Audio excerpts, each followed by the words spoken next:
ఇటీవలి కాలంలో మనం ఎక్కువగా వింటున్నటువంటి ఒక పదం ఏంటంటే క్రిటికల్ మినరల్స్ లేదా రేర్ ఎర్త్ ఎలిమెంట్స్. అసలు క్రిటికల్ మినరల్స్ అంటే ఏంటంటే ఒక దేశ ఆర్థికాభివృద్ధికి మరి భద్రతకు అత్యావశ్యకమైనటువంటి మినరల్స్. గమ్మత్తు ఏంటంటే అటువంటి మినరల్స్ యొక్క లభ్యత అనేది ప్రపంచవ్యాప్తంగా చాలా తక్కువగా ఉంటుందండి. దానికి తోడు ఇటీవలి కాలంలో వాటి సప్లైలో ఆటంకాలు తలెత్తుతున్నాయి.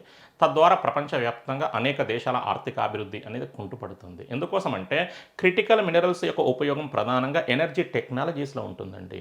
వాటి ఉపయోగం సోలార్ ఎనర్జీలో ఉంది. వాటి ఉపయోగం విండ్ ఎనర్జీలో ఉంది. వాటి ఉపయోగం ఎలక్ట్రిక్ వెహికల్స్ తయారీలో కూడా ఉంది. క్రిటికల్ మినరల్స్ ఎంత ముఖ్యమైనవో ఇప్పుడు మీకు అర్థమై ఉంటుంది.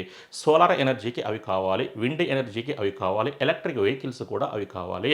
మరి అటువంటి క్రిటికల్ మినరల్స్ యొక్క లభ్యతతో పాటుగా సప్లైని పెంచేందుకై ఇటీవల G7 సమ్మిట్ సందర్భంగా అఫీషియల్‌గా ఒక యాక్షన్ ప్లాన్‌ను ప్రారంభించారండి. దాని పేరు ఏంటంటే క్రిటికల్ మినరల్స్ యాక్షన్ ప్లాన్. ఏంటంటే క్రిటికల్ మినరల్స్ యాక్షన్ ప్లాన్. అసలు ఇటీవల G7 సమ్మిట్‌కు ప్రపంచంలోని ఏ దేశం ఆతిథ్యం ఇచ్చిందండి? కెనడా. ఆ సమ్మిట్‌కు భారత ప్రధానమంత్రి నరేంద్ర మోడీ కూడా హాజరయ్యాడండి.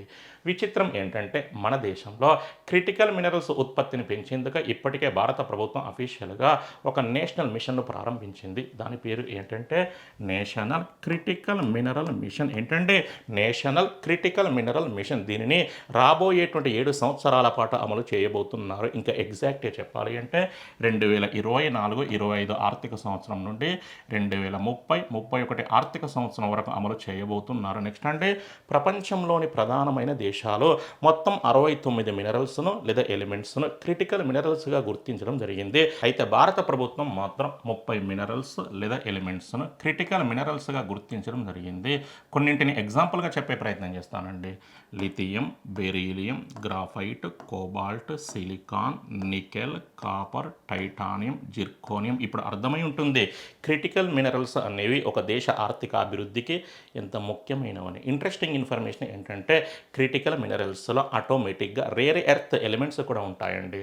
అసలు ఆవర్తన పట్టికలోని ఎన్ని ఎలిమెంట్స్ రేర్ ఎర్త్ ఎలిమెంట్స్‌గా గుర్తించబడ్డాయో కామెంట్ సెక్షన్‌లో కామెంట్ చేసే ప్రయత్నం చేయండి. Thank you.